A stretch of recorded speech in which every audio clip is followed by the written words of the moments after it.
पहली ढाल, तीन भुवन में सार वीत राग विज्ञान का शिव स्वरूप शिवकार नमः योग समाधि।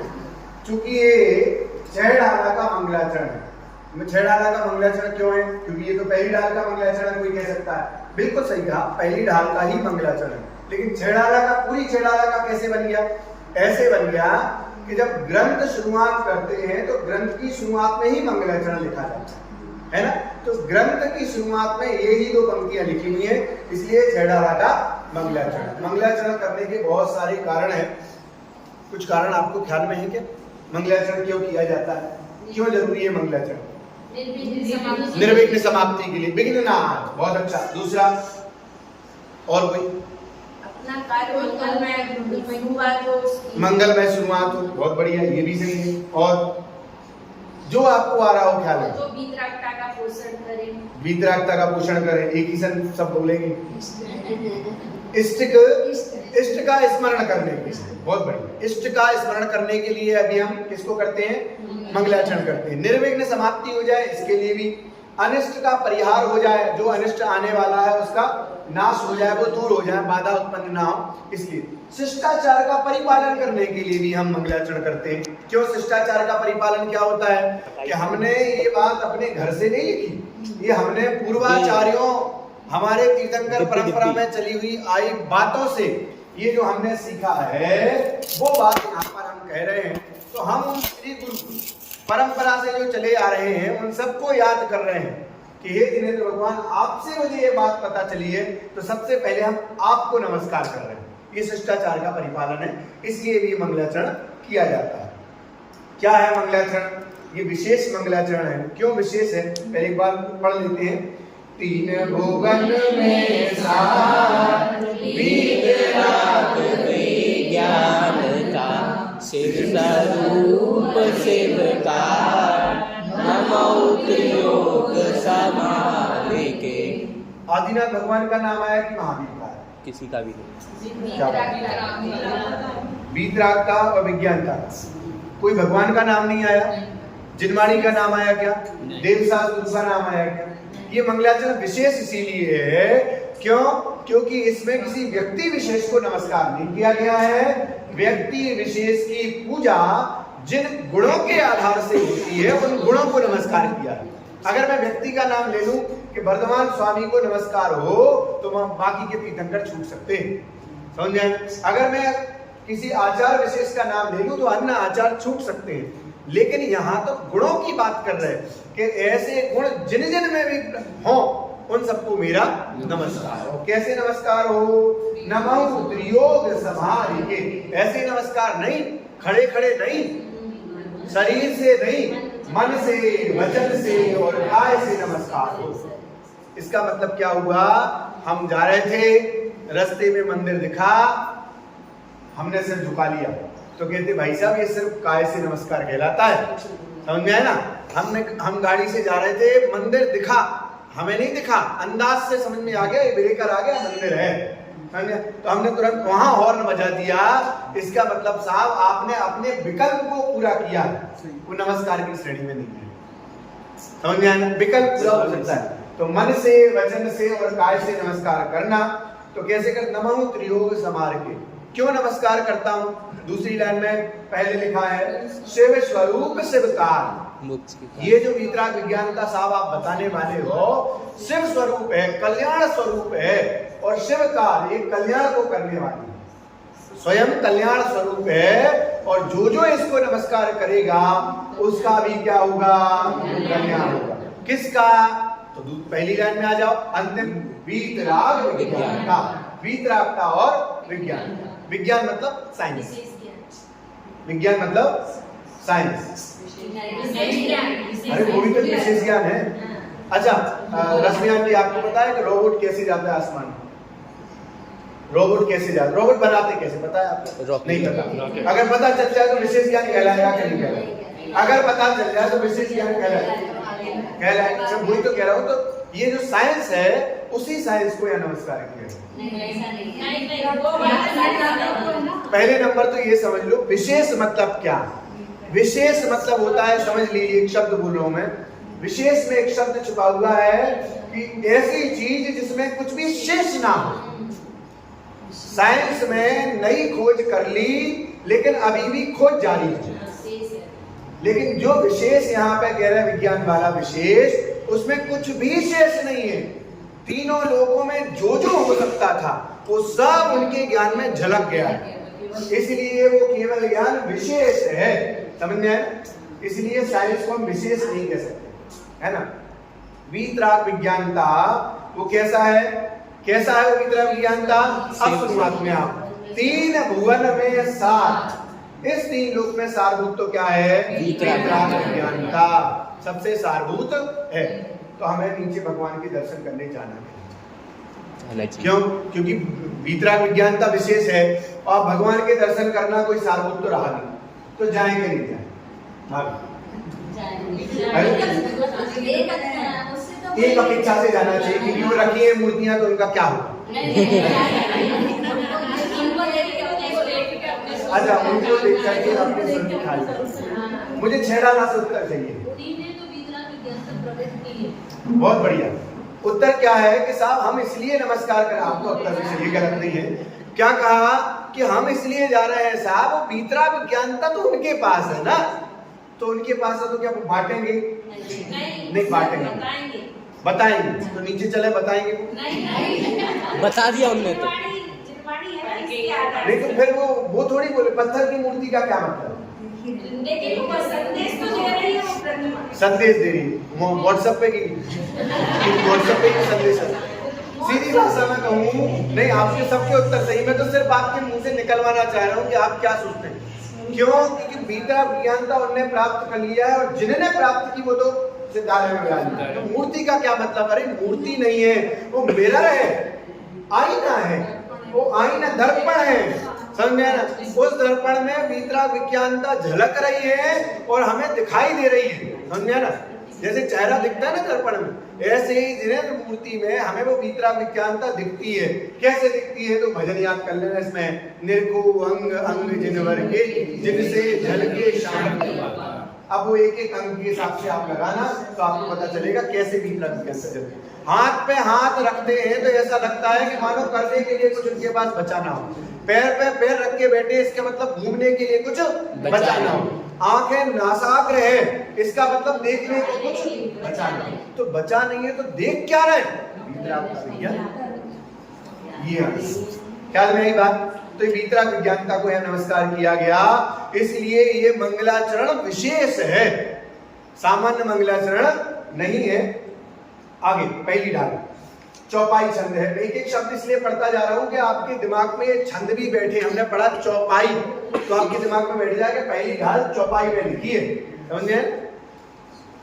जेत्र भुवन में जीव अनंत सुख चाहे दुख देह। बहुत सरल है। इस 3 लोक में जेत्र भुवन, त्रिभुवन मतलब 3 लोक में जीव कितने हैं? अनंत हैं। और सुख चाहे दुख देह। सुख चाहते हैं और दुख। कितने जीव चाहते हैं सुख? अनंत। इस संसार में कितने जीव हैं? अनंत जीव सुख चाहते हैं और दुख से डरते हैं। समझ में? तो दुख का उपाय भी करते होंगे सारे अनंत जीव, दुख का उपाय भी करते होंगे, लेकिन उन्हें आज तक सुख की प्राप्ति हुई क्या? नहीं हुई। तो अनंत जीव दुखी हैं, लेकिन मैं तो दुखी नहीं। अनंत जीव दुखी हैं, अपन अनंत थोड़ी, अपन तो 10-20 दौलत राम जी कह रहे हैं, ये लाइन हमने बहुत अच्छे से रखी है कि जे त्रिभुवन में जीव अनंत सुख चाहे दुख देह भयवंत। और मैं तो सुखी हूँ, मैं तो परिवार में सुखी हूँ। और जो नहीं, मैं दौलत राम जी आपकी तरफ से कह रहा हूँ कि देखो, अगर दुखी हो तो दुख से बचने का उपाय करें, लेकिन हम तो जाके यहाँ से क्या करेंगे? 23 घंटे वही भोगों से प्राप्त करने का उपाय करें, क्योंकि सुखी तो उससे ही हो रहे हैं ना, ऐसा हमें लग रहा है। दौलत राम जी कह रहे हैं, साहब अभी तुम संगी पंचेंद्री वाले हो ना, अपनी भाषा में क्या तो 1.5 अकल वाले हैं ना, तो अपनी 1.5 अकल से अपन इस लाइन का मीनिंग अपने हिसाब से निकाल लेते कि हम भी सुख चाहते हैं। कैसा सुख चाहते हैं? बीवी आज्ञाकारी हो, पुत्र आज्ञाकारी हो, परिवार बहुत अच्छा हो, घर बहुत अच्छा बना हो, बारिश का पानी और सीलन ना आए। हम इसको सुखी मान रहे हैं, लेकिन ये सब सुखी परिभाषा में शामिल होते ही नहीं। जे त्रिभुवन में जीव अनंत सुख चाहे दुखते में बंत ताते, इसलिए दुखहारी, दुख का हरण करने वाली और सुखकारी, सुख को करने वाली, सुख को देने वाली कहते हैं। कौन कहते हैं?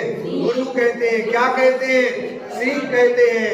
कैसे कहते हैं? करुणाधार, करुणा बुद्धि से कहते हैं। एक बात समझ लीजिए, दौलत राम जी ने शब्दों का चयन बहुत सावधानी से किया है। दौलत राम जी भाषा के कितने बड़े वैज्ञानिक थे, उनकी छेड़ाला से पता चलता है। उन्होंने यहाँ नहीं लिखा कहे सीख गुरु दयाधार, दया पूर्वक नहीं कहा उनने। हम पे दया नहीं आ रही, करुणा आ रही। वैसे तो सामान्य रीति से पर्यायवाची है दया और करुणा, समझ गया ना। प्रवचन सार में करुणा को भी मुंह का चिन्ह कहा है ना। लेकिन जब जब आप प्रथमानुयोग पढ़ेंगे तो आप उसमें एक लाइन पढ़ेंगे। क्या पढ़ेंगे? भाई थोड़ी सी चीज ऐसी करिए। क्या पढ़ेंगे उसमें कि अब मुनिराज के समक्ष जब श्री क्या नाम था उनका, सर्प डालने वाले राजा श्रेणिक पहुंचे और उपसर्ग चेलना ने दूर करवाया, तो उन्होंने करुणा बुद्धि से उन्हें उपदेश दिया। करुणा करके ऐसा उन्हें उपदेश दिया, तो दया करके नहीं लिखा, करुणा करके। क्यों? करुणा जो होता है उसमें राग और द्वेष दोनों नहीं होते। ना उनसे राग है ना द्वेष, करुणा आ गई। क्या करुणा आ गई? कह रहे ये मनुष्य है और ये भव्य है। भव्य जान करके उपदेश देते हैं, सबको उपदेश नहीं देते। मुनिराज भव्य चीज जान करके उपदेश देते हैं कि अब इसका समय थोड़ा बचा है और गति सुधरने वाली है, इसलिए भव्य जानकर। क्यों अभव्यों को क्यों नहीं देते साहब? उसको दे देते तो उसका भी कल्याण है। अरे भाई अभव्य को तो तीर्थंकर ने भी दिया था। हुआ क्या था? मारीची का समुद्र से बाहर आके उनके विरोध किया। कहने का मतलब ये है कि करुणा बुद्धि से वो उपदेश देते हैं, दया पूर्वक नहीं। दया तो हमें आती है। कैसे आती है? किसी भिखारी गरीब को देख करके अंदर से भभक जाते हैं कि नहीं? ये जो दया है ना, ये भावुकता वाली दया, जिसमें राग छुपा है। अरे यार इसका दुख दूर हो जाए। किसी को रोते हुए देख करके आंसू आ जाते हैं। मुनिराज यदि किसी को भयंकर रोते हुए देखे तो आंसू नहीं आते। आप देख लेना मुनिराज। क्यों? क्योंकि उनके अंदर दया नहीं है, करुणा है। और दया नहीं है, इसीलिए अष्टानिका में जो सिद्ध चक्र महामंडल विधान करते हैं, उसमें एक पूजन में एक अर्घ आया है और उस अर्घ में भगवान को निर्दयी कहा है। भगवान को निर्दयी कहा है। आदया भी आता है, निर्दयी भी आता है। मैं आपको सिद्ध चक्र विधान की पूजा में दिखाऊं। निर्दयी, भगवान निर्दयी है। निर्दयी मतलब दया से रहित है। निर्दयी का मतलब बुरी समझना, मारने कूटने वाला। वहाँ नहीं, भगवान में तो करुणा भी नहीं, क्योंकि करुणा में कहीं ना कहीं राग है। लेकिन कहने का मतलब ये है कि भगवान के पास दया नहीं है। हम उनको अर्घ चढ़ाते हैं भगवान को। कहने का मतलब ये है कि यह करुणा बुद्धि से समझा है। करुणा बुद्धि का एक सामान्य बिल्कुल सार संक्षेप बताऊं। करुणा बुद्धि ऐसी होती है कि मैं मतलब आचार्य देव, मैं मतलब पंडित दौलत राम जी, हम आपको उपदेश दे रहे हैं। अगर मानो सो ठीक और नहीं मानो सो जैसी तुम्हारी होना। ये है करुणा, समझ आया? और दया बुद्धि मतलब क्या होता है? नहीं इसका दुख दूर हो ही जाए, मैं तो करके ही रहूंगा। दया आ रही अपने बेटे पे, बहुत रो रहा है, इसको चुप कर दो, बेचारा भूखा है, इसको पहले खाना खिला दो। वहां करते तो उसका अहंकार होगा। और करुणा बुद्धि में क्या होता है? मानो सो तुम्हारी होना और ना मानो सो तुम्हारी होना। ये करुणा बुद्धि है। इसीलिए हाँ, अपन भी करुणा कर सकते हैं, उसमें कोई, इसमें बुराई कुछ नहीं है। लेकिन करुणा बुद्धि के लिए हमारे अंदर पहले सहजता तो हो। हम बाहर करुणा बुद्धि दिखाएं क्या कि भैया गरीब है, जो होना हो सो होगा, तो घर में आके अपने बच्चों के प्रति या अपने परिवार के प्रति हम दया करें। तो पहले स्वरूप समझ के ये जो करुणा बुद्धि है ये की नहीं जाती, सहज बुद्धि है। ज्ञानियों की तो बुद्धि है। और हमें क्या करना पड़े? हमें करुणा करनी है ना। चलिए, ये दौलत राम जी कह रहे हैं, ताते दुखारी सुकार कहे सीख गुरु करुणाधार। यही पढ़ रहे थे ना लाइन। हाँ, लेकिन इसके ऊपर वाली लाइन में एक लाइन रह गई। जेत्र भुवन में जीवन नहीं, ये तो हो गई। चलिए नीचे आइए। ताही सुनो भावी मन फिर आन, जो चाहो अपनो कल्याण। ताही, इसलिए उस कथा को, उस शिक्षा को कहे सीख गुरु करुणाधार। जो सीख गुरु कहने वाले हैं, उस सीख को, उस शिक्षा को सुनो। कौन सुनो? हे भवी, भव्य जीवो सुनो, कैसे सुनो? मन फिर आन, मन को स्थिर करके सुनो। कौन सुने? सब मत सुनना। ये बलराम जी कह रहे हैं, मैं नहीं कह रहा, कान बंद करने की नहीं कह रहे, वो साफ साफ कह रहे हैं, जो चाहो अपनो कल्याण वो भवी मन फिर आन करके सुनो, और जो अपना कल्याण करना नहीं चाहते हो वो ऐसे। अरे ऐसे बैठो मतलब ये है कि जिनवाणी को सुन करके भी अनसुना करते हो। हमने सुन करके भी अनसुना किया है। अगर तुम कल्याण करना चाहते हो तो ये बात सुनना। बच्चे से कहा बेटा पानी लाना, बच्चे जी पापा। बेटा पानी लाओ, जी पापा। बेटा पानी लाओ, जी पापा। बेटा सुनाई नहीं देता, कैसी बात कर रहा है पापा? अगर सुना नहीं होता तो मैं जी पापा कैसे कहता? जी पापा कहा इसका मतलब मैंने सुना। तो मैं आपसे पूछता हूँ उसने सुना के नहीं सुना? नहीं सुना। तो लेकिन उसने वो बात मानी नहीं। तो जब मानी नहीं तो लोक व्यवहार में ये कहा जाता है, क्या कहा जाता है कि भाई साहब उसने सुन के भी नहीं सुनी। तो यहाँ तो जिनेंद्र भगवान श्री गुरु हमें उपदेश दे रहे हैं कि भैया क्या करना, सुख चाहते हो, दुख से डरते हो तो उसके उपाय करना, सम्यक उपाय करना। लेकिन हमने क्या किया? ठीक है बात तो सही, बस बात तो सही हो, फिर अपने काम में लग गए। तो कहते भैया तुमने सुन के भी ये एक सच्ची घटना है।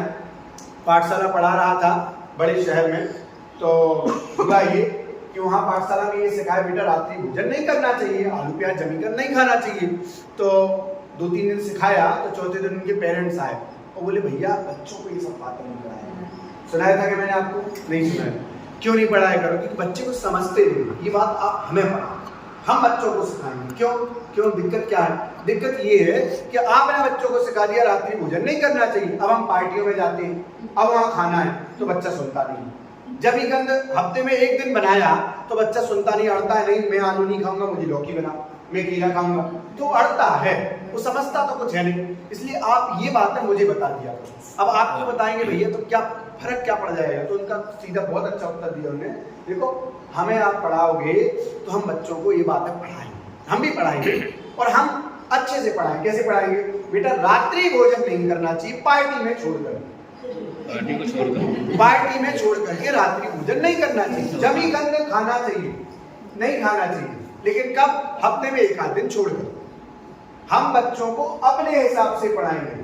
तो इसको कहते हैं 1.5 अकल, और इसको कहते हैं कि जो श्री गुरु ने हमें उपदेश दिया है उसको हमने क्या कर लिया? अपने हिसाब से बदल दिया। हमने ऐसा कर लिया। श्री गुरु ने तो उपदेश ऊपर चढ़ने का दिया था, लेकिन उस ऊपर चढ़ने वाले रास्ते में स्पीड ब्रेकर तो हमने डाले ना। तो यहाँ एक है, कोई बात नहीं साहब, जो चाहो अपनो कल्याण, जो अपना कल्याण चाहते हैं वो इसको छेड़ा रखो। सुनो आगे क्या अब कहानी है, कहानी सुना रहे हैं। और कैसी कहानी है? ताही सुनो भवि मंदिरान, जो चाहो अपनो कल्याण। अभी कहानी चालू कर रहे हैं।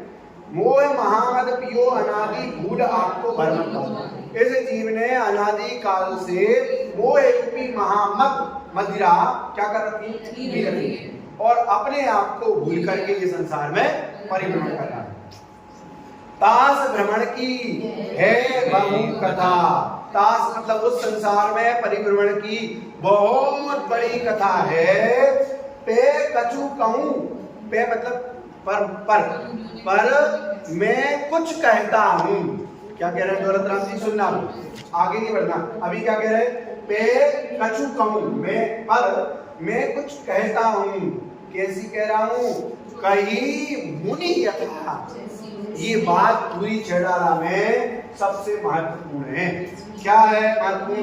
ये जो छेड़ाला है इसके रचयिता दौलत राम जी नहीं है, इसके रचयिता आचार्य परंपरा नहीं है, इसके रचयिता तीर्थंकर परमात्मा है।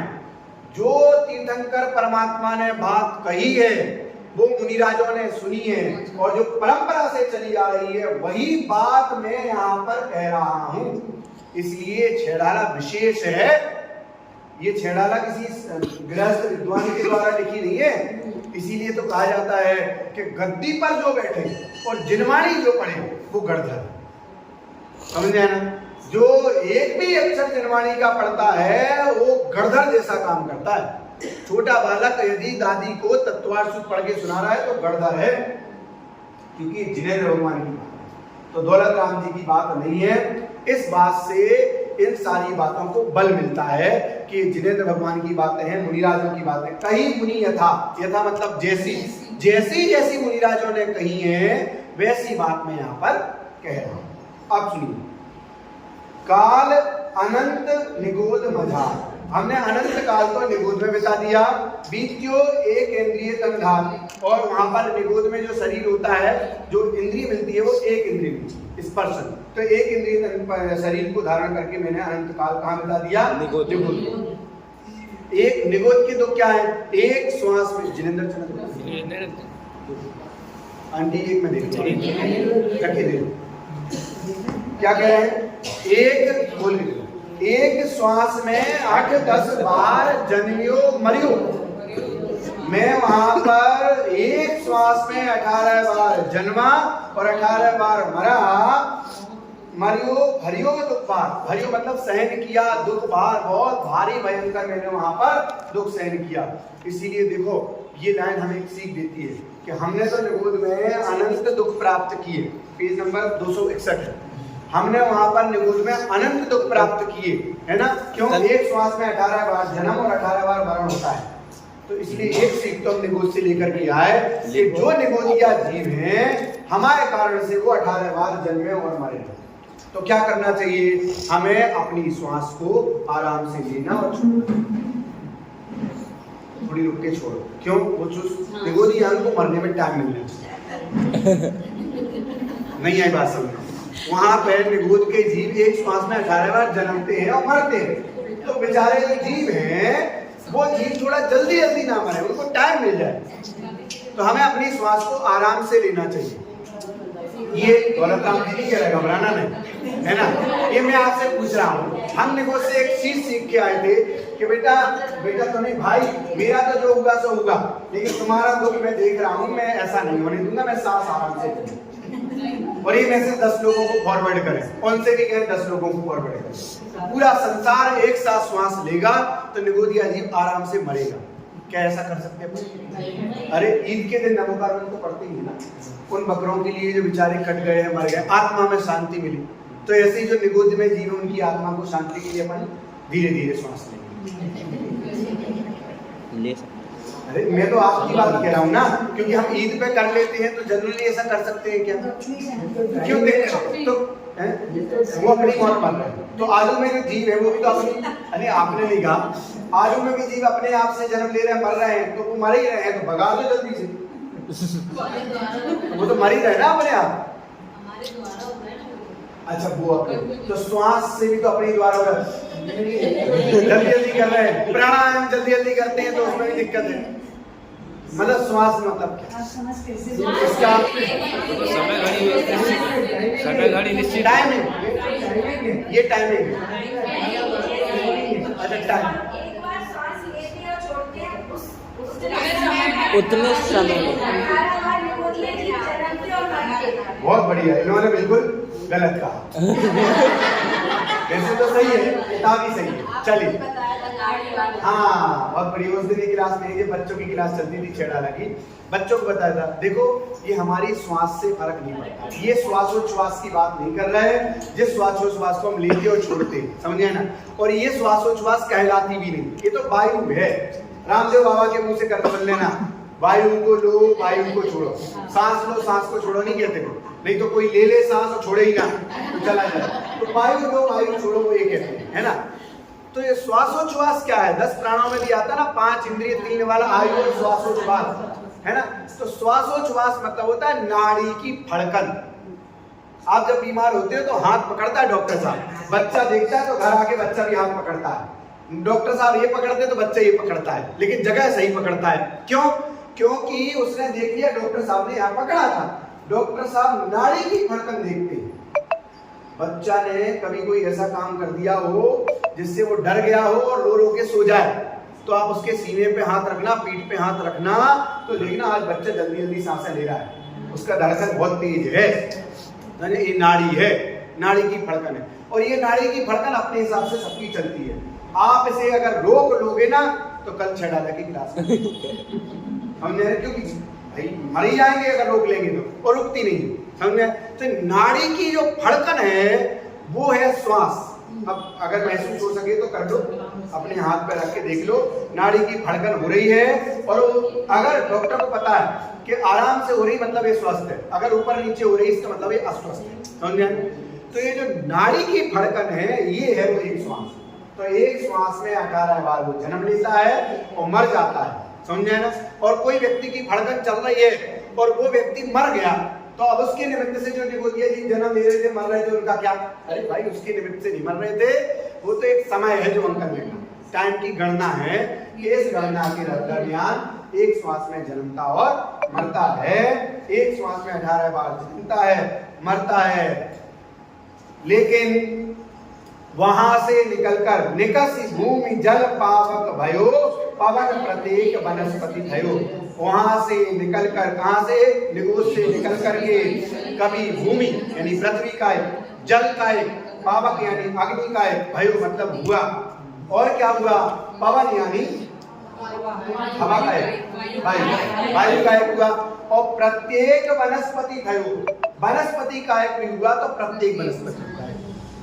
इसका मतलब ये हुआ कि वनस्पति काय 2 प्रकार की है, साधारण और प्रत्येक। तो साधारण वनस्पति नहीं हुआ वहां से निकल के, प्रत्येक वनस्पति हुआ। अब मैं आपसे पूछता हूं, जिनको उत्तर आता है वो बोलेंगे नहीं, हाथ ऊपर करना, कि वो साधारण वनस्पति क्यों नहीं हुआ भाई? प्रत्येक बोलना कोई नहीं, अगर पता हो तो हाथ ऊपर करना।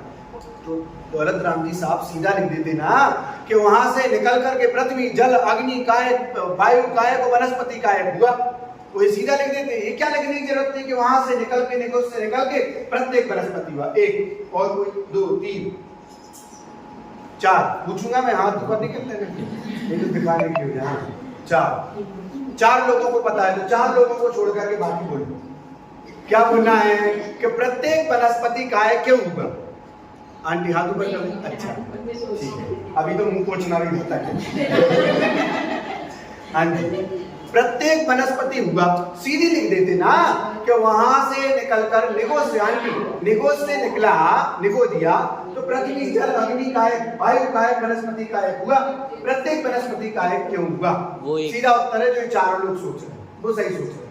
अगर जो मैं उत्तर दे रहा हूं वो है, तो क्या है उत्तर? ये सिंपल है कि भाई साहब वनस्पति काय के 2 भेद होते हैं, एक साधारण वनस्पति और प्रत्येक वनस्पति। जो साधारण वनस्पति है वो ही तो ऑलरेडी निगोद है, साधारण वनस्पति ही निगोद है, तो वो निगोद से निकलेगा तो निगोदिया थोड़ी बनेगा। वो तो कह रहे ना कि वहां से निकल करके निकल करके अब बना, तो वनस्पति काय में क्या बना? प्रत्येक वनस्पति बना। समझ?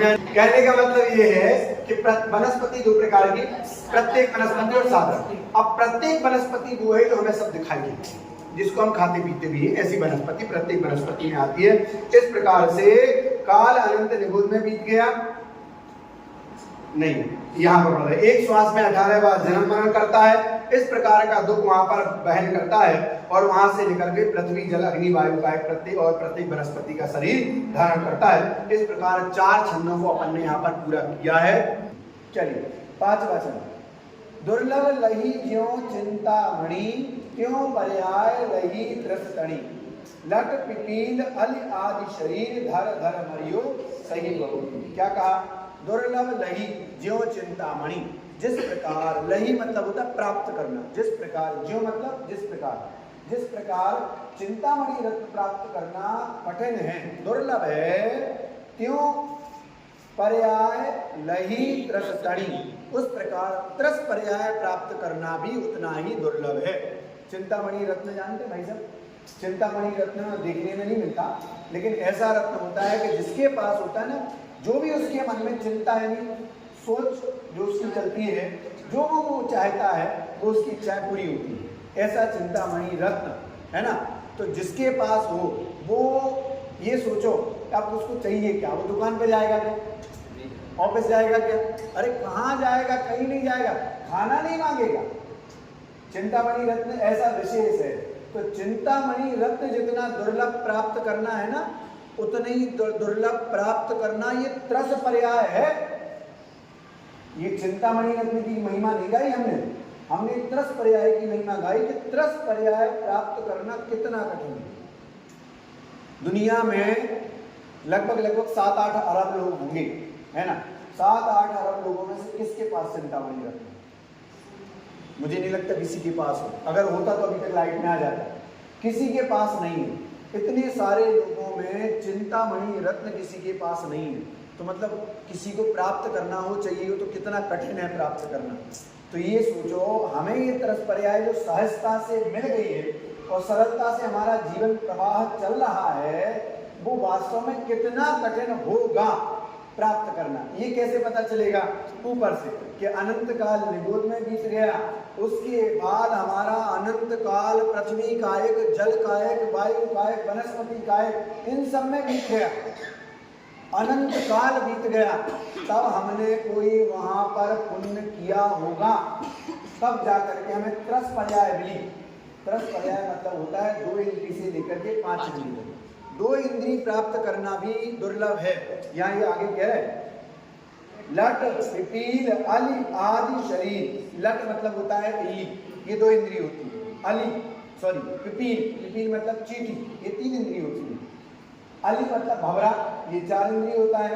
इस प्रकार लट, पिपील, अली, इल्ली, चींटी और भंवरा आदि का शरीर प्राप्त करना भी दुर्लभ है। और ऐसा शरीर प्राप्त दुर्लभता से किया, धारण किया, और ऐसे शरीर में भी क्या हुआ? धर धर मरियो सही बहु पीर। पीर मतलब कष्ट। हमने ऐसे शरीर को दुर्लभता से प्राप्त किया, और ऐसे शरीर को प्राप्त करके भी हमें पीर ही प्राप्त हुई। हमने शरीर दुर्लभता से प्राप्त किया, इसका मतलब हमें अनुकूलता मिल जाएगी, ये जरूरी नहीं है।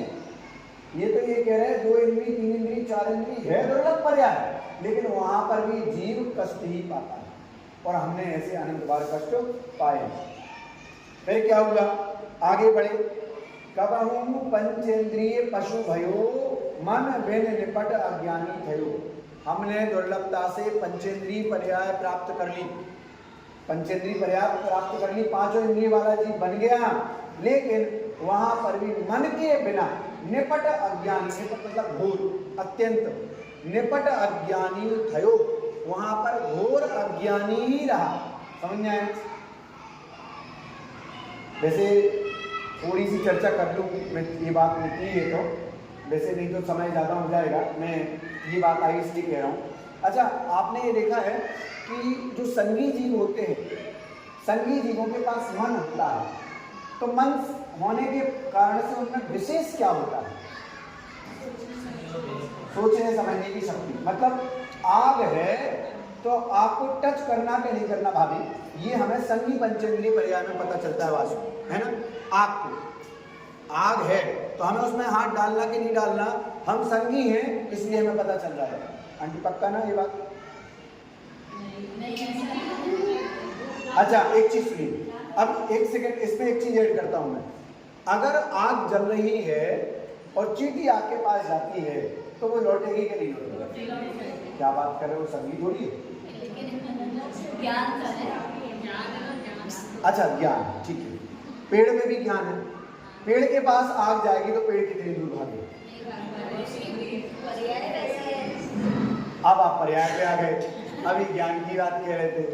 कहीं ना कहीं सही है, गलत नहीं है, लेकिन मैं ये कह रहा हूं कि ये मैं दुर्लभता बता रहा हूं, संगी पंचेंद्रिय पर्याय की दुर्लभता बता रहा हूं। हमें लगता है असंगी है तो क्या हो गया, और हमने संगी हो गए तो हमने विशेष क्या कर लिया? असंगी भी तो हम जैसे दिखता है, समझे ना। कुछ हिरण जो होते हैं, हिरण की पर्याय, सर्प की पर्याय, मेंढक आदि की पर्याय, उनमें असंगी बना भी पाया जाता है। ऐसा कहा जाता है कि जो मेंढक पानी में और बाहर दोनों जगह रहे, समझे ना, इस प्रकार के कुछ जीव होते हैं वो संगी होते हैं। लेकिन जो सिर्फ पानी में रहे मेंढक वो असंगी, जो सिर्फ पानी में रहे सर्प बाहर ना निकल सके, मतलब थल पे ना आ सके, वो असंगी, ऐसा कहा जाता है। जो भी उसकी व्यवस्था हो, मैं तो सिर्फ इतना कह रहा हूँ कि हमें क्या टच करना है क्या नहीं करना है, ये असंगी भी जानता है। ये तो दो इंद्रिय जीव भी जानता है।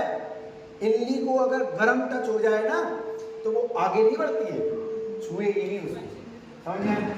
तो ये अच्छा बुरा क्या है क्या नहीं है असंगी जीव भी जानता है, तो संगी जीव विशेष क्या करे?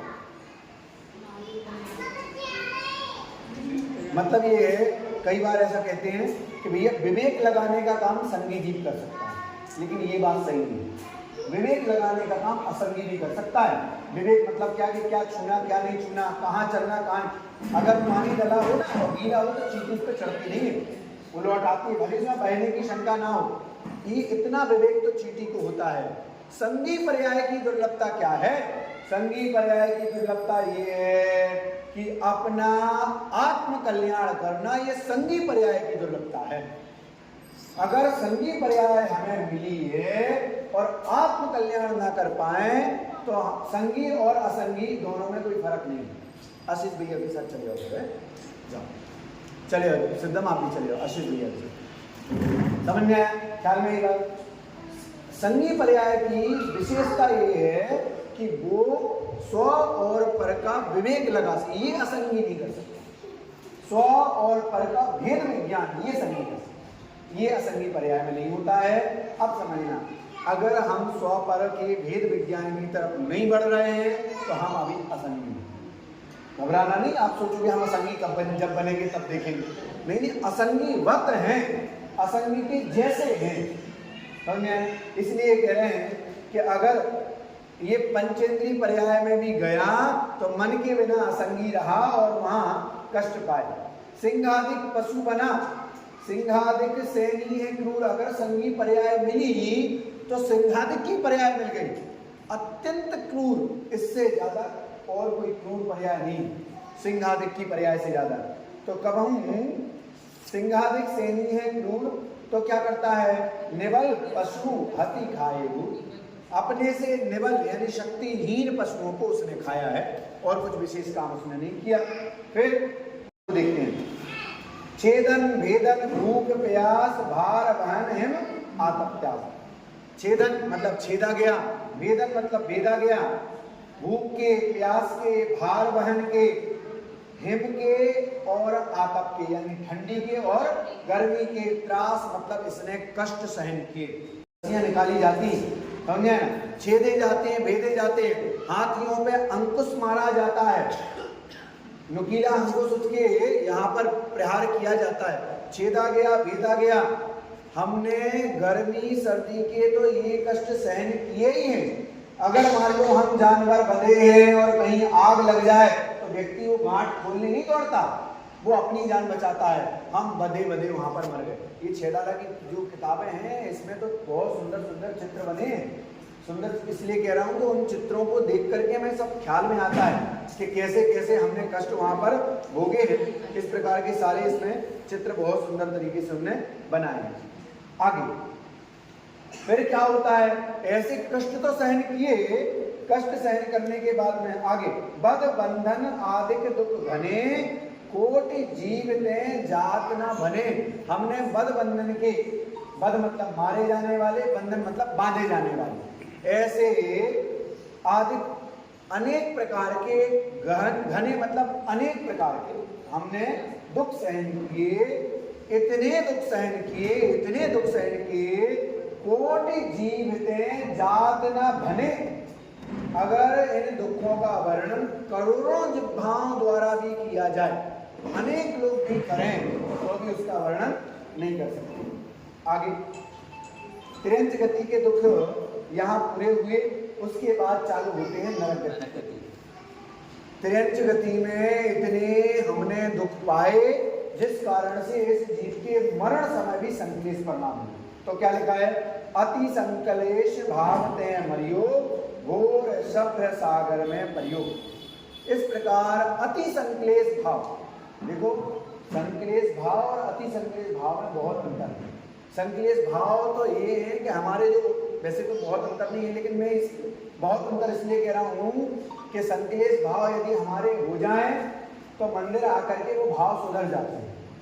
लेकिन जो अति संकलेश भाव वाले, अति संकलेश वाले भाव होते हैं ना, उसमें ऐसा लगता है कि आत्मघात कर रहे हैं। संक्लेश परिणाम तो प्रति समय हो रहे हैं व्यक्ति के। घर में कुछ विवाद हो जाए, हमारे मन का ना हो तो संक्लेश परिणाम होते हैं।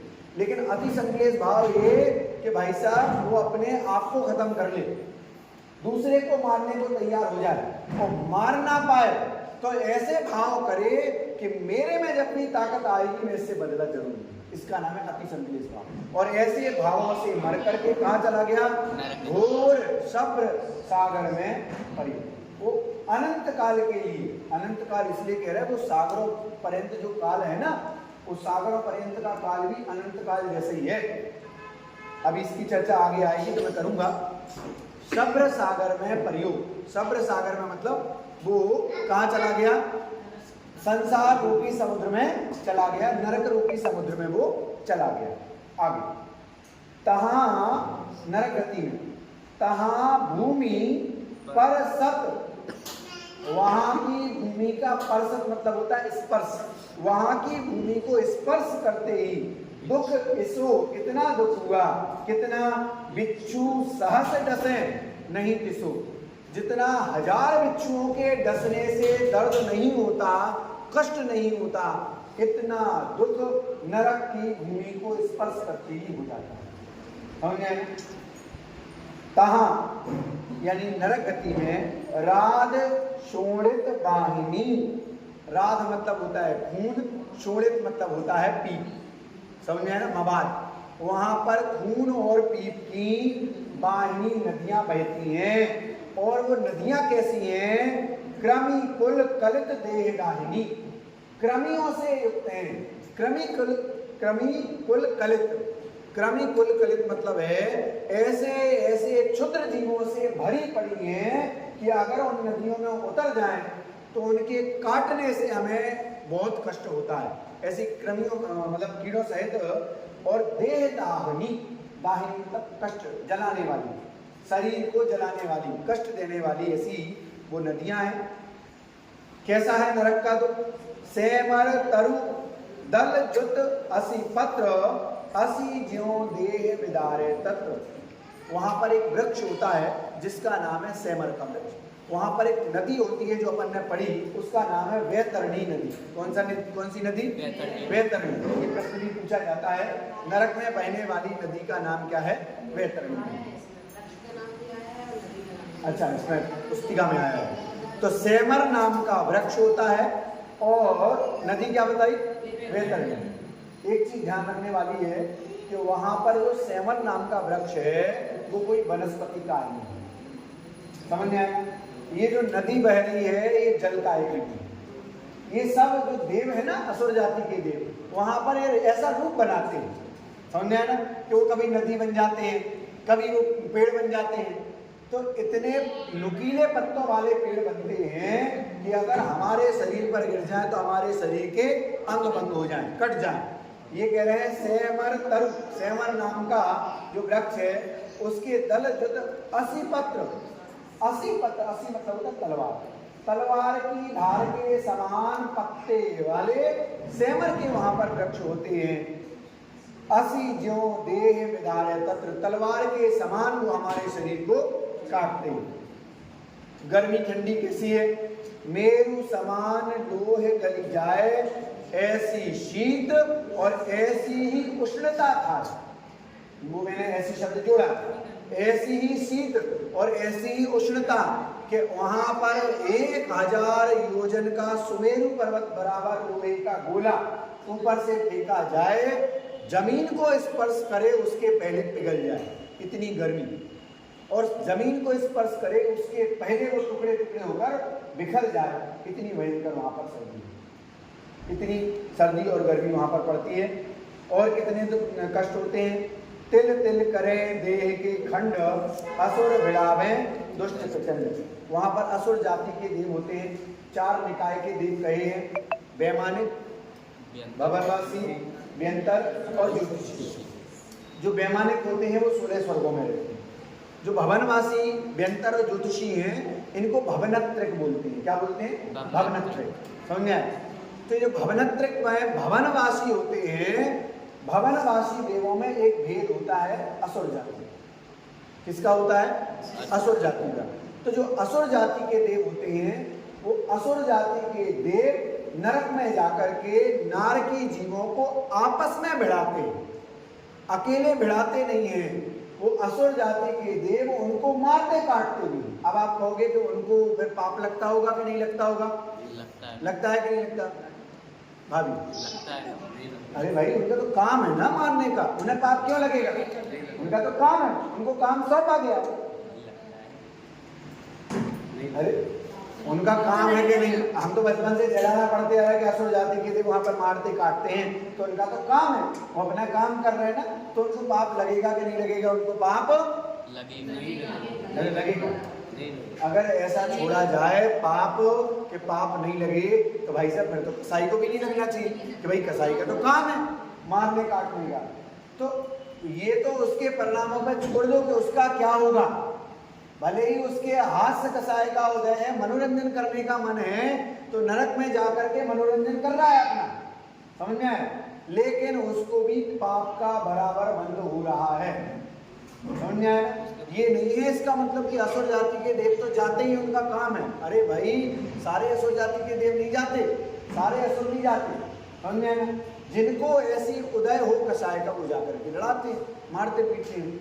यहाँ कह रहे हैं तिल तिल करें देह के खंड असुर भिड़ावे दुष्ट चंड। ऐसे दुष्ट असुर जाति के देव होते हैं, वो आपस में भिड़ाते भी हैं और हमारे शरीर को तिल तिल कर के समान छोटा छोटा खंड खंड कर देते हैं। कितनी भूख और कितनी प्यास लगती है। सिंधु नीर ते प्यास न जाए तो कण एक न बूंद लहाए। इतनी भयंकर प्यास लगती है कि अगर सागर का पानी भी पी जाएं तो भी प्यास न बुझे, तो भी वहां पर हमें एक पानी की बूंद भी प्राप्त नहीं। भूख कितनी लगती है।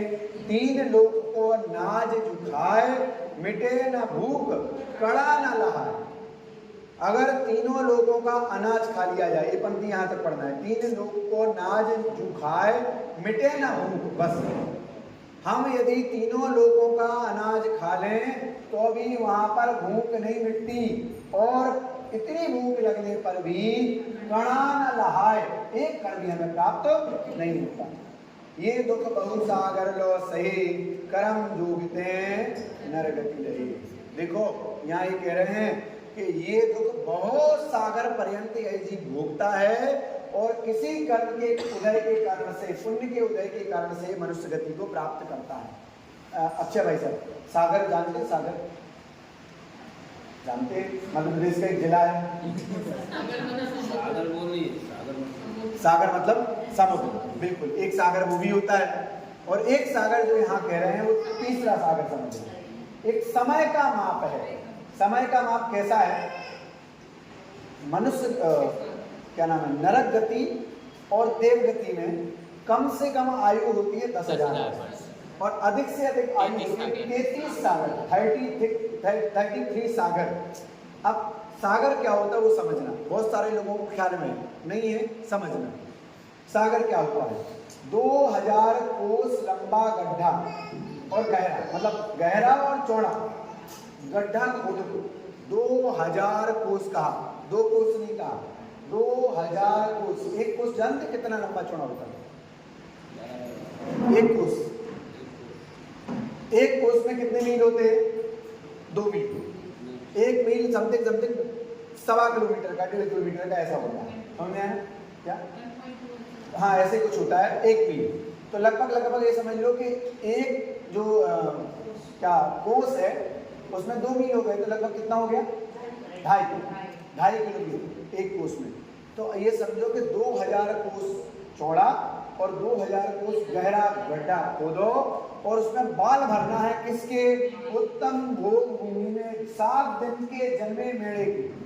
अब ये क्या है, उत्तम भोग भूमि क्या है, मेढ़े के बाल क्या है, उसमें नहीं पढ़ रहे अभी हम तो आपको बता रहे हैं कि उसके बहुत सॉफ्ट बाल होते हैं, बहुत पतला बाल होता है। उसके बाल लाओ और उन बालों से भरो, और वो बाल भी इतने छोटे छोटे करो कि जिसका दूसरा टुकड़ा ना हो सके, और उस गड्ढे पर से चक्रवर्ती की सेना निकाल लो। क्यों निकालना चक्रवर्ती की सेना? जरूरी है, दब जाए, बिल्कुल दब जाए।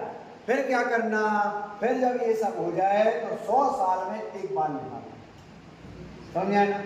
और जब सारे बाल निकल जाए तो कितना हो जाएगा, 1 सागर हो जाएगा। ऐसा नहीं, अभी सागर नहीं हुआ, अभी तो बहुत गणित लंबी चौड़ी बाकी है। अभी तो आपको दिमाग में रखना है कि वो 100 साल में एक बाल निकालना, तो गड्ढा कब खाली होगा, कितने वर्ष लग जाएंगे। और जब वो पूरा गड्ढा खाली हो जाए उसका नाम है एक व्यवहार पल्ल। क्या नाम है, एक व्यवहार पल्ल। और असंख्यात समय मिला दो उस व्यवहार पल्ल में, तब जाकर के बनता है एक उद्धार पल्ल। क्या बनता है, उद्धार पल्ल। हाँ, पल्ले को भी बोलेंगे, उद्धार पल्ल बनेगा। और असंख्यात गुना समय और मिला दो तब जाकर के बनता है एक अद्धा पल्ल, अद्धा पल्ल। और 10 कोड़ा कोड़ी अद्धा पल्लों का, 10 कोड़ा कोड़ी क्या है, 10 करोड़ इंटू 10 करोड़, 10 कोड़ा कोड़ी अद्धा पल्लों का एक सागर होता है। समझ में आए, थोड़ी गणित कठिन है, मैं तो सिर्फ इतना ही कह रहा हूँ। वो गड्ढे खाली करने का जब दिमाग में आता है ना, तब दिमाग घूम जाता है, गड्ढा खाली कैसे होगा भाई, कितने साल में। ऐसा काल एक सागर का है। और ऐसे 33 सागर तक हम स्वर्ग में गए, 22 सागर तक, ऊपर तो गए नहीं है ना। मतलब अगर कहें 33 सागर तक नहीं गए, लेकिन 31 सागर 90 तक की आयु तो भोग के आ ही गए ना। तो इतनी सागरों की आयु, और साथ में नरक की 33 सागर की आयु तो भोग के आई है ना। तो 33 सागर की ऐसी आयु भोग करके आए, तो ऐसे सागरों काल, इसीलिए उसको अनंत काल भी कह देते हैं कि उसकी गणना ही नहीं। तो ऐसा काल हमने कहाँ बिताया, नरकों में बिताया, और कर्म योग से हमने मनुष्य गति को प्राप्त किया। फिर क्या हुआ, जननी उदर बसो 9 मास, अंग सकुचते पायो त्रास, निकसत जी दुख पाए घोर, तिनको कहत ना आवे। जननी के उदर में, गर्भ में भी कैसा रहा, उल्टा लटका रहा, और वहां निकलते समय भी कष्ट पाया। और एक बात और विशेष बात, भाई हमने कई बार जन्म लिया और मर गया, और कई बार जन्म नहीं लिया और मर गया, घर में ही मर गया जी। ऐसे ऐसे वहां पर कष्ट प्राप्त किए। निकसत जे दुख पाए घोर, तिनको कहत ना आवे घोर। उनका हम वर्णन नहीं कर सकते, उनका कहना संभव नहीं है। कहने का मतलब ये कि उसको कहना, उसका कोई ओर छोर नहीं है। मनुष्य गति के दुख क्या है, बालपने में ज्ञान न लहो, तरुण समय तरुणीरत रहो, अर्ध मृतक सम बूढ़ापनो, कैसे रूप लगे आपनो। बालपने, बचपन हमारा कहाँ बीत गया, खेल कूद में निकल गया, हमने ज्ञान प्राप्त नहीं किया। तरुण समय तरुणीरत रहो मतलब शादी हो गई, घूमने फिरने में निकल गया, कमाने धमाने में निकल गया। और जब हम अर्ध मृतक के समान बूढ़े हो गए, फिर क्या करते हैं, हम धर्म कर्म में लगने की सोचते हैं। कह रहे हैं कि अब धर्म कर्म करेंगे कैसे, क्यों, क्योंकि जो बुढ़ापा है वो अर्ध मृतक के समान है, आधे मरे हुए व्यक्ति के समान है। ऐसे बुढ़ापे में जिस समय कमर का दर्द, कंधों का दर्द, पीठ का दर्द, सिर का दर्द हमें सता रहा हो, ऐसे में अपने आत्मा को हम कैसे रखें, कैसे ध्यान करें। इस प्रकार मनुष्य गति के दुखों का वर्णन यहाँ पर किया गया है। कभी अकाम निर्जरा करे भवनत्रिक में सुरतंदरे। ये जीव अकाम निर्जरा करके भवनत्रिक में पहुंच जाता है। अकाम निर्जरा क्या होती है वो समझ लीजिए। इस जीव को, प्रत्येक जीव के लिए ना कर्म बंधे हुए हैं, हर जीव के पास कर्म है ना। वो कर्म 2 तरीके से खिलते हैं। एक तो ऐसे खिलते हैं कि वो समय आएगा और फल देंगे, हमने पहला। और दूसरा ये है कि हमने कोई तप किया, और तप किया तो तप के प्रभाव से वो कर्म खिल गए, समझे। 2 प्रकार से। जो पहले प्रकार का है कि समय आया और जब उनने फल दिया तो इस जीव ने कष्ट पूर्वक सहन किया, तो क्या होगा, उसको नए कर्म बनेंगे। और इसने आराम सहनशीलता पूर्वक काम कर लिया तो इसको नए कर्म बनेंगे, तो लेकिन बहुत नहीं बनेंगे। और तीसरा प्रकार इसमें ये है कि इसने ऐसे कष्ट सहन किए, कैसे, यहाँ जो लिखा है, कभी अकाम निर्जरा। अकाम निर्जरा मतलब ऐसा बोलते हैं इच्छा तो ना हो कष्ट सहन करने की, और फिर कष्ट सहन कर लेना। जैसे एग्जाम्पल दूं आपके लिए, जैसे अपने घरों में कोई नौकर हो और उस नौकर को अपन मार पीट कर भी काम कराएं, तो वो इसलिए काम कर रहा है कि उसको तो पैसे चाहिए, गरीब आदमी है, जाए कहाँ, तो कष्ट सहन करके भी उसकी इच्छा नहीं है कष्ट सहन करने की, समझे? वो चाहे तो आपको मार सकता है, पीट सकता है, जवाब दे सकता है, लेकिन फिर भी वो जवाब नहीं दे रहा है, मार पीट नहीं रहा है। क्यों? क्योंकि हमारी जॉब चली जाएगी। तो इस प्रकार इच्छा ना होते हुए भी इस प्रकार के कर्मों को सहन करना, उसका नाम है अकाम निर्जरा। और ऐसी अकाम निर्जरा का भी एक फल है भवनत्रिक। भवनत्रिक मतलब होता है विमानवासी जो देव रहते हैं ऊपर 16 स्वर्गों में, ऐसे देवों को छोड़ करके भवनवासी, व्यंतर और ज्योतिष देवों में उत्पन्न हो जाना। इस प्रकार तो कह रहे हैं हमने कभी अकाम निर्जरा की और उसके फल से भवनत्रिक में सुरतन मतलब स्वर्ग आदि में उत्पन्न हो गया, लेकिन वहां पर भी विषय चाह दावानल दयो मरत विलाप करत दुख, वहां पर भी जाकर के विषयों की चाह रही, क्योंकि देवगति में दुख, ये तो दुख है ही। कौन सा? कि अंत समय जब व्यक्ति मरता है तो 6 महीने पहले उसकी माला मुरझाने लगती है। कौन सी माला? फूलों की माला। नाम क्या है उसका? बता। माला का नाम अरे वो ठीक है, लेकिन माला का नाम लगती ना, कौन सी माला? मंदार माला। पढ़ लिया? हाँ, ये यहाँ पे लिखा है। मंदार माला मुरझाने लगती है, बिल्कुल समझे ना। इसका मतलब ये है आंखों की रोशनी कम नहीं होती, जो माला है उसकी चमक कम हो जाती है ना, तो मंदार माला उसका नाम होती है। तो मंदार माला गले में जो पड़ी होती है वो मुरझाने लगती है। तो इस प्रकार का दुख तो है ही, लेकिन उस बड़े देवता के अधीन छोटे देवताओं को रहना पड़ता है। आपको पता है जो सूर्य और चंद्र विमान है, ये विमान है, ये कोई वो नहीं है, ग्रह नक्षत्र वगैरह ऐसे नहीं है, ठीक है वो ग्रह नक्षत्र कहलाते हैं, लेकिन कोई ऐसी जगह नहीं जहाँ पर मिट्टी पानी की खोज की जा सके, वो देवों के विमान हैं। और इन सूर्य चंद्रमा आदि देवों के विमानों को खींचने वाले 1000 इंद्र होते हैं। इन विमानों को खींचने वाले, जो पर कहते हैं ना कि सूर्य पूरब से उगता है और पश्चिम में जाता है, तो विमान है 1000 इंद्र उसको खींच रहे हैं। और कौन से इंद्र खींच रहे हैं? जो ज्योतिष देव बन गए, ज्योतिष देव जो बन गए ना, ऐसे देव। तो जो नीच जाति के देव होते हैं, मैं नीच जाति इसलिए कह रहा हूं क्योंकि आप पढ़ेंगे तत्वार्थ सूत्र तो उसमें देवों के 10 प्रकार लिखे हैं। उसमें ऐसे ऐसे प्रकार लिखे हैं कि कुछ देव राजा की तरह होते, कुछ मंत्री की तरह होते, कुछ सलाहकार की तरह होते, कुछ माता पिता की तरह होते, कुछ दरबारी की तरह होते हैं और कुछ सफाई कर्मचारी की तरह भी होते हैं। समझ आए ना? तो इस प्रकार वो देव उनके विमानों को खींचते हैं। मैं उनके विमानों को खींचूं और वो बैठे, ये दुख वहां पर सताता है। ऐसा लगता है अपन को कि अरे वाह हमसे अच्छे तो देव, लेकिन वहां मानसिक वेदना बहुत होती है। विषय चाहे दावानल दहु, विषयों की चाह की अग्नि में वहां पर जलता रहता है। मरत विलाप करत दुख सहु, और मरते समय तो मंदार माला मुरझाने का दुख वहां पर होता ही है, क्योंकि अब यहाँ से मर के अब मुझे माता के घर में जाना पड़ेगा, नरक में जाना पड़ेगा, त्रिंज गति में जाना पड़ेगा, ये सोच सोच करके वो दुखी होता रहता है। और फिर क्या होता है, और वो वहां से मर करके कहाँ गया? भवनत्रिक में सुरतन धरे, विषय चाहे दावानल दहु, मरत विलाप करत दुख सहु। जो विमानवासी थाय सम्यक दर्शन बिन दुख पाए। विमानवासी में पहुंच गया, 16 स्वर्गों में पहुंच गया, तो भी सम्यक की प्राप्ति नहीं हुई, तो वहां पर भी दुखी ही रहा। और वहां से मर करके तहते, वहां से मर करके चाहे थावर तन धरो, मरत यो परिवर्तन पूरे करो। एक चीज इसमें जो बात आई ना कि वहां से मर करके वो स्थावर पर्याय में उत्पन्न हो जाता है। ये आपने बचपन से सुन रखा है कि भाई स्वर्ग से जब कोई देव मरता है तो वहां से जाकर के एक इंद्रिय आदि पर्याय में चला जाता है। तो एक इंद्रिय पर्याय में जाने का कारण क्या है?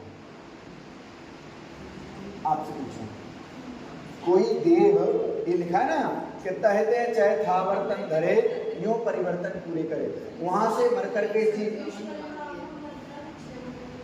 6 महीने संकलेश परिणाम होता है। बहुत अच्छा। और कुछ देवगति में आपको पता है अवधि ज्ञान होता है। अवधि अक्सर यह है कि दुख ज़्यादा लगते हैं और उसको जो स्थावर क्रिया है उसके दुख कम लगते हैं, बिल्कुल इसलिए वो वैसा भाव मानता है कि वो पहले से ही उसको पता चल पता जाता चल जाता है। बहुत अच्छा, अवधि ज्ञान है उसको, उसको ये पता चल जाता है कि मैं कहाँ जाने वाला हूँ। पता चल जाता है मतलब अगर वो जानना चाहे तो जान सकता है कि मैं कहाँ जाने वाला हूँ। तो उसको पता है कि भैया नरक में मनुष्य गति में जाऊंगा, माँ के घर में रहूंगा तो ऐसा कष्ट होगा, ऐसा कष्ट त्रेंच में होगा, ऐसा नरक में होगा।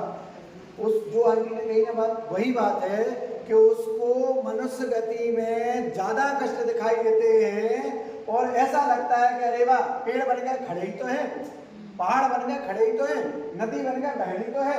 तो इस प्रकार की कल्पना करके और स्थावर आदि पर्याय में चला जाता है। पहला अर्थ तो ये है। और दूसरा अर्थ ये है कि ये अकेले देव गति के जीवों के लिए नहीं है, ये तो ये पूरी कहानी बताई ना 4 गतियों की, तो उसके लिए बता रहे हैं कि वहां से मरकर मतलब कि पहले वो कहाँ था, तिरंज गति में था, फिर नरक गति में गया, फिर मनुष्य गति में गया, फिर देव गति में गया। इस प्रकार मर के वापस कहाँ चला गया, स्थावर पर्याय में चला गया, एक इंद्रिय पर्याय में चला गया, अनंत काल के लिए स्थावर पर्याय में चला गया। इस प्रकार उसने 5 परावर्तन पूरे कर लिए। समझ आए? अब 5 परावर्तन की अपन उस पर विस्तार से चर्चा अभी नहीं कर रहे, क्या होता है 5 परावर्तन। इतना समझ लो कि जब यह जीव चारों गतियों में घूमता रहता है और घूमते घूमते वापस निबोध में चला जाए, समझ आए? ऐसे पूरी एक यात्रा हो गई। ये पूरा, क्योंकि ये परावर्तन पूरा नहीं है, लेकिन मैं तो ये बता रहा हूँ ये पूरी यात्रा हो गई। ऐसी अनंत यात्राएं इस जीव की होती हैं, समझे? तब जाकर के एक एक परावर्तन होता है। और ऐसे इस जीव ने अनंत परावर्तन यहाँ पर संसार में किए हैं। इस प्रकार की चर्चा इस पहली ढाल में यहाँ पर की गई है। 5 मिनट है और 5 मिनट की पहली ढाल के प्रश्न उत्तर है, इसलिए आप निकालो फिक्स 5 मिनट में अपन लोग इसको पूरा करेंगे। मुझे एक हाँ,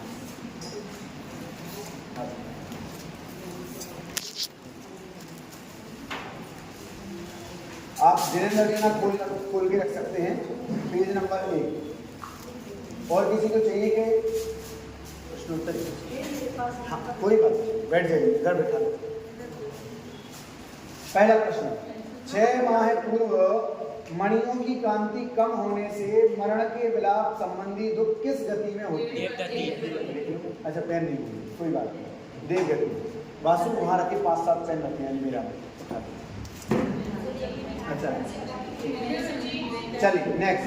नरक में बहने वाली नदी कौन सी है? वैतरणी नदी। वैतरणी है ना। मनुष्य जीवन की कितनी अवस्थाएं होती हैं? 3। बालपने में ज्ञान न हो, तरुण समय तक रहो, आदमी तक सम बुरा। तो आपको लिखना है बाल, वृद्ध, बाल, तरुण और वृद्ध। मंद कषाय भावों एवं परिणामों से कौन सी गति प्राप्त होती है? देव गति। कौन सी गति प्राप्त होती है? नहीं, हाँ, 3 के नाम लिखना, बाल, तरुण, वृद्ध, ऐसा लिखना। यहाँ चौथे में है मंद कषाय रूप भावों एवं परिणामों से कौन सी गति प्राप्त होती है? देव गति। श्री गुरु अर्थात दिगंबर जैनाचार्य किस प्रकार की शिक्षा देते हैं? शब्द देंगे अपन, दुख हारी सुखकार। नहीं, दुख हारी सुखकार। कैसी सीख देते हैं? दुख को हरण करने वाली और सुख को करने। कैसे? दुख हारी सुखकार। वासु वो छेड़ा रखो ना जिनेंद्र जी। आगे, जीव कब से मोह रूपी मदिरा का पान कर रहा है? अनादिकाल से। 2 इंद्रिय से पंचेंद्रिय तक के समस्त जीव क्या कहलाते हैं? त्रस्त जीव। जो स्वपर को बुला दे उसे क्या कहते हैं? क्या बोले आप? मोह। बिल्कुल सिंपल आंसर, मोह कहते हैं। क्या कहते हैं? मोह। इसीलिए तो कहा ना मोह रूपी मदिरा है ना, मोह। 3 लोक में सारभूत वस्तु क्या है? वीतराग विज्ञानता। 6 ढाला के अनुसार त्रियंच के बाद किस गति का वर्णन है? नरक गति। त्रियंच नरक, मनुष्य और देव। तो नरक गति। यह जीव पंचेंद्रिय पर्याय में मन के बिना कैसा हुआ? मन बिन निपट अज्ञानी। अज्ञानी नहीं, मन के बिना कैसा हुआ, असंगी भी कह सकते वैसे तो, लेकिन अज्ञानी वहाँ शब्द आया है तो अपन ने लिख दिया। बाकी इस पे अपन और विचार कर सकते हैं ना, इसको डाउट में डाल दिया मैंने। नरक गति के लिए प्रयुक्त शब्द क्या है? स्वप्र सागर। स्वप्र सागर, घोर स्वप्र सागर में प्रयोग। एक बार जिनेंद्र सिन्हा जरूर खोल के रखो, भरने वाले शब्द आपको सही मिलेगा। स्वप्र सागर। नरक में पाए जाने वाला वृक्ष सेमर। आप सेमर अकेला भी लिख सकते हो क्योंकि उन्होंने वृक्ष पूछा है तो सेमर। संसार में कौन सा रत्न कठिनता से प्राप्त होता है? चिंतामणि। मन वचन का क्या है? योग। त्रियोग नहीं, योग। क्या क्या है? एकाग्र नहीं, योग है, योग। मन वचन काय क्या कहलाते हैं? योग कहलाते हैं। कर हाँ, स्वप्र सागर, सेमर तरु, चिंतामणि और योग। करुणा करके कौन उपदेश देते हैं? श्री गुरु। गुरु चलेगा, योग गुरु भी चलेगा, श्री गुरु भी चलेगा। 6 डाला के अनुसार दुर्लभ क्या है? त्रस्पर्या। नरक गति के दुखों को जीव कब तक भोगता है? अनेक सागरों तक, आयु तक, अनेक सागरों तक। समझ में ना? सागरों पर्यंत चलेगा, सागरों पर्यंत, सागरोपम काल तक ये भी चलेगा, अनेक सागरों भी चलेगा, सागरों तक भी चलेगा। आयु पर्यंत, आयु पर्यंत, आयु नहीं चलेगा। आयु तो सब गतियां आयु पर्यंत ही होती है। 17 दुर्लभ क्या है? त्रस्पर्या। गुरु 16 का गुरु, श्री गुरु गुरु। अभी एक बार फिर से पढ़ दूंगा। निगोद में एक श्वास में 18 बार होने वाला दुख क्या है? जन्म मरण। जन्म मरण का दुख है वहां पर। और अंत में नरक गति में कौन से देवों द्वारा दुख दिया जाता है? ठीक है, मिला लो। लास्ट देव, वैतरणी, तीसरे का बाल तरुण वृद्ध, चौथे का देव, पांचवे का दुखहारी सुखकार, छठवें का अनादिकाल से, सातवें का त्रसजीव, आठवें का मोह, नौवें का वितराग विज्ञान, 10वें का नरक, 11वें का अज्ञानी या असंगी, दोनों आ सकते हैं। नरक गति के लिए प्रयुक्त शब्द क्या है? स्वप्न सागर। नरक में पाए जाने वाला वृक्ष सेमर तरु, 14वें का चिंतामणि, 15वें का योग, 16 का गुरु, 17 का त्रस्पर्याय, 18 का सागरों तक, 19 जन्म मरण और 20 आसुर। सरल, सही है।